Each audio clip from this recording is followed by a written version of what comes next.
कृष्ण अपने रास के लिए जाने जाते थे, जीवन का रस। शिव ने, जो हिमालय क्षेत्र में रहते थे, जब ये सुना तो शिव ने नाविक की पत्नी के कपड़े उधार लिए और रास देखने गए।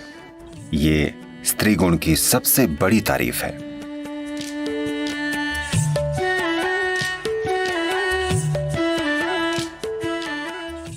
आज का दिन खास है। आज कृष्ण जन्माष्टमी है।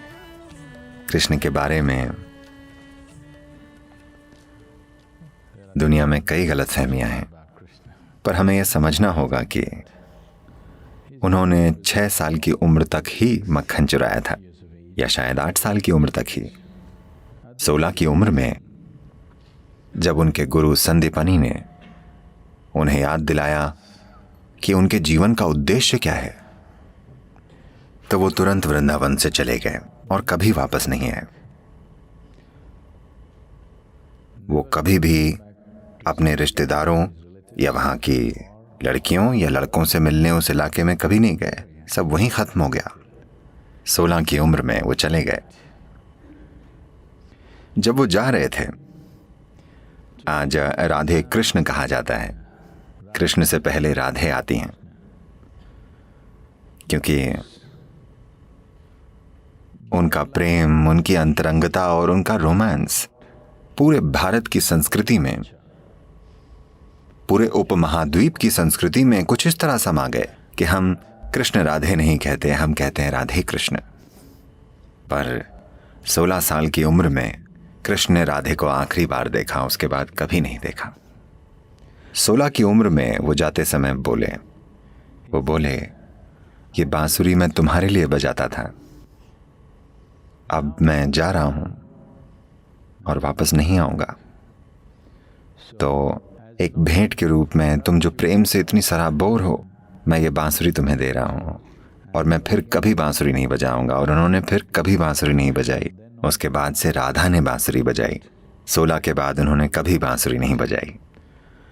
16 से 21 तक वे ब्रह्मचारी बनकर रहे। उन्होंने संन्यास लिया, ब्रह्मचारी बने और जबरदस्त साधना की। इसके बाद उनका पूरा जीवन राजनीतिक प्रक्रिया और आध्यात्मिक प्रक्रिया का मिलन करवाने के लिए समर्पित था। ये बातें कभी बताई नहीं जाती कि भारत के उत्तरी मैदानों में उन्होंने 1000 से ज्यादा आश्रम बनाए, क्योंकि वो चाहते थे कि आध्यात्मिक प्रक्रिया एक अलग चीज न रहे, बल्कि जीवन का ही एक हिस्सा बन जाए। जैसे हम जीते हैं, यानी हमारा ध्यान करना उतना ही जरूरी है जितना हमारा सुबह ब्रश करना। वो चाहते थे कि आध्यात्मिक प्रक्रिया एक दिखावटी चीज ना हो, बल्कि जीवन का एक अहम हिस्सा बन जाए। खास तौर से देश के उन सारे राजाओं के लिए जो तब अखंड भारत का एक हिस्सा होते थे। तो उन्होंने पूरी तरह से समर्पित और प्रतिबद्ध जीवन जिया। पर आमतौर पर लोग सोचते हैं कि उन्होंने बस मक्खन खाया, बांसुरी बजाई और लड़कियों के साथ नाचे। नहीं, उनका जीवन ऐसा नहीं था। पर यह भी एक जरूरी पहलू था। एक बड़ी सुंदर कहानी है। आज कृष्ण जन्माष्टमी है, तो मुझे यह कहानी सुनानी चाहिए। कृष्ण अपने रास के लिए जाने जाते थे। The word ras literally means juice. रास शब्द का मतलब है रस। ज्यादातर लोगों के जीवन में सबसे बड़ी समस्या यह है कि उनमें रस नहीं है, बल्कि हार्मोन है। उनमें जीवन का रस नहीं है, यानी जीवन ही नहीं है, जीवन की तीव्रता नहीं है। तो रास यानी जीवन का रस, शरीर का नहीं बल्कि जीवन का। क्योंकि शरीर के रस कम ज्यादा होते रहते हैं, वो समय समय पर बदलते रहते हैं। पर वो बात कर रहे हैं जीवन के रस की। तो पूर्णिमा की रात के नृत्य को रास कहते थे, क्योंकि वो जीवन के रस से भरा हुआ होता था।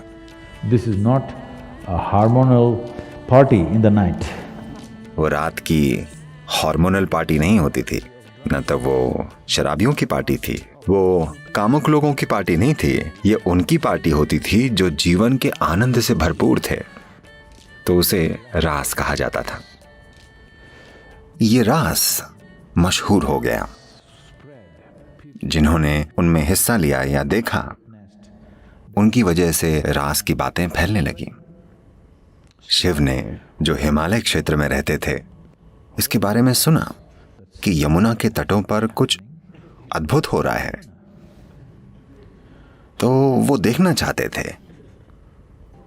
क्योंकि वो रास करने वालों में से नहीं है, वो तांडव करते हैं। आंखें बंद हों तो उन्हें आसपास का कुछ पता ही नहीं होता। वो नाचते हैं तो उनके आसपास कोई नहीं होता, ना आदमी ना औरत। वो वहां हो ही नहीं सकते, वो ऐसा नाचते हैं। तो जब उन्होंने इस नए नृत्य के बारे में सुना जहां रस बह रहा है, तो वो देखना चाहते थे। वो यमुना के तट पर पहुंचे और वो नदी पार करना चाहते थे। एक नाविक ने, जो वहीं मौजूद था, उसने देखा, क्योंकि शिव एक पुरुष हैं, शायद नहीं, शिव ही धरती के सबसे फिट देव हैं। हाँ? योग विद्या में, योग संस्कृति में कहते हैं कि वो 9 फीट लंबे थे। इसकी वजह यह है कि जब वे नीचे दक्षिण की ओर आए, दक्षिण भारत में, तो कहते हैं कि वो एक औसत औरत से 2 गुने लंबे थे। तो आमतौर पर उस समय दक्षिण भारत में औरतों का कद 4.5 से 5 फुट के बीच था। तो ये माना जाता है कि वो 8.5 से 9 फुट के बीच थे।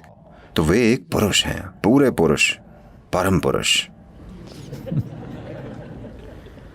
तो नाविक उन्हें देखकर बोला, आप बहुत ज्यादा ही पुरुष हैं, आप रास में ऐसे नहीं जा सकते। वहां बस एक ही पुरुष है, सिर्फ एक, वहां कृष्ण ही पुरुष हैं। इस तरह का आदमी वहां नहीं जा सकता। शिव बोले, तो अब मैं क्या करूं? वो बोला, कम से कम औरतों के कपड़े पहनकर जाइए। वो बोले, क्या मैं औरतों के कपड़े पहनकर जाऊं? वो बोला, वरना आप रास में नहीं जा सकते। तब वो बोले, अब मुझे औरतों के कपड़े कहां मिलेंगे? तब वो नाविक बोला, मैं अपनी पत्नी से कहता हूं, वो आपको अपने कपड़े दे देगी, आप उन्हें पहने और जाएं। रास में सही तरीके से हिस्सा लीजिए, एक स्त्री गुण की तरह, न कि पुरुष गुण की तरह। तो शिव ने नाविक की पत्नी के कपड़े उधार लेने का फैसला किया, जो उसने पहने हुए थे। मेरा मतलब, वो एक गरीब परिवार था। शिव ने देखा कि ये दूसरे जोड़ी कपड़े भी नहीं है। उसने वो कपड़े पहनने के लिए कहा था जो उस स्त्री ने पहने हुए थे। कहीं कहीं बड़ी सुंदर पेंटिंग्स हैं, शायद ये मधुबनी पेंटिंग्स हैं, जिनमें इनमें एक स्त्री का हाथ दरवाजे से बाहर है और शिव ऐसे कपड़े ले रहे हैं और रास में जाते हैं। ये कहानी कृष्ण के गुणगान करते हुए हमें ये बताती है कि अगर आपको रास को जानना है तो आपको स्त्री गुण को जानना होगा, नहीं तो आप रास नहीं जान पाएंगे। ये प्रकृति, ये स्त्री गुण की सबसे बड़ी तारीफ है, समझे आप? ये स्त्री गुण की सबसे शानदार तारीफ है, स्त्री नहीं, स्त्री गुण। क्योंकि इस संस्कृति में हमने हमेशा समझा है कि जीवन सिर्फ तभी सुंदर होगा जब पुरुष और स्त्री गुण की भूमिका बराबर हो। Today we are building a world where feminine is being massacred. आज हम ऐसी दुनिया बना रहे हैं जिसमें स्त्री गुण खत्म किया जा रहा है। आज सफल होने के लिए औरत को आदमी जैसा बनना पड़ता है, वरना कोई चांस नहीं है कि वो आज की दुनिया में सफल हो पाएगी। स्त्री गुण का खून किया जा रहा है। आप देखिए, ये हो रहा है।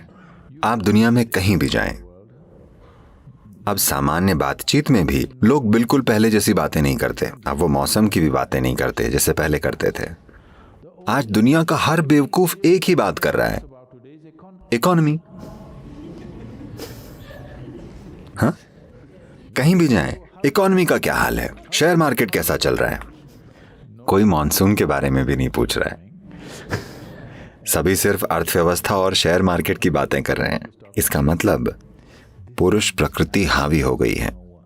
जीवन यापन सबसे बड़ी चीज बन गई है।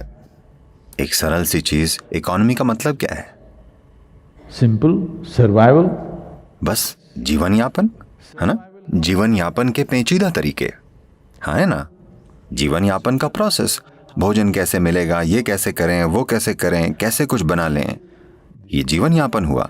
घर बनाना, खाना, कपड़े पहनना, थोड़ी खरीदारी करना, ये जीवन यापन है ना? अब हम बस जीवन यापन की ही बात कर रहे हैं, क्योंकि स्त्री गुण काफी हद तक दूर कर दिया गया है। कम से कम घरों में इसे रखें, बाहर समाज में तो ये काफी हद तक खत्म है। पुरुष गुण ही सब कुछ है। तो आज कृष्ण जन्माष्टमी है, यहां उनका संदेश ही ये है। वो ये कह रहे हैं कि अगर समाज में स्त्री गुण ना हो तो असल में जीवन भी नहीं होगा। हम आदमी या औरतों की बातें नहीं कर रहे हैं, हम नर मादा की बात नहीं कर रहे हैं, हम दो मूल गुणों की बात कर रहे हैं, पुरुष गुण और स्त्री गुण। तो कृष्ण का जीवन स्त्री प्रकृति का उत्सव है, क्योंकि पुरुष प्रकृति तो हर हाल में जाहिर होगी, यही उसका स्वभाव है, पर स्त्री प्रकृति को पोषित करना होगा, वरना वो खत्म हो जाएगी। चट्टानें वैसे भी होंगी पर फूल नहीं होंगे, हमें उन्हें पोषित करना होगा, है ना? हाँ, धरती पर चट्टानें वैसे भी होंगी, मौसम कैसा भी हो, तापमान कुछ भी हो, चट्टानें हमेशा होंगी। फूलों को देखभाल चाहिए, देखभाल नहीं होगी तो कोई फूल नहीं बचेगा। चट्टानों से आप कुछ बना सकते हैं, फूलों से आप क्या बनाएंगे? कुछ नहीं। बात बस इतनी सी है कि जीवन में काम आना ही सब कुछ नहीं होता।